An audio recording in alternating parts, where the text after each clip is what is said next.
ប្រធានាធិបតីអាមេរិកលោកដូណាល់ត្រាំបានថ្លែងប្រាប់កាសែត Daily Telegraph ថាលោកមានការខកចិត្តយ៉ាងខ្លាំងចំពោះនាយករដ្ឋមន្ត្រីអង់គ្លេស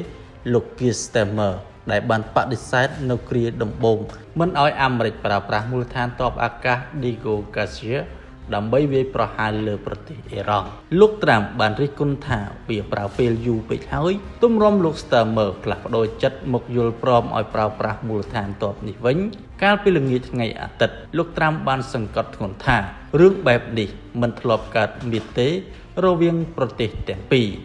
គាត់ Starmer គួរតែអនុញ្ញាតតាំងពីដំបូងដៃមកម្លេះព្រោះអ៊ីរ៉ង់ទទួលខុសត្រូវចំពោះការស្លាប់របស់ពលរដ្ឋអង់គ្លេសជាច្រើនអ្នកគួរបញ្ជាក់ថាអង់គ្លេសមិនបានចូលរួមក្នុងប្រតិបត្តិការវាយប្រហារតាមអាកាសរបស់អាមេរិកនិងអ៊ីស្រាអែលដែលបានសម្លាប់មេដឹកនាំកម្ពុជារបស់អ៊ីរ៉ង់នោះទេភាពតានតឹងបានកើតឡើងរហូតដល់មានដ្រូនផលិតដោយអ៊ីរ៉ង់វាយប្រហារលើមូលដ្ឋានទ័ពអង់គ្លេស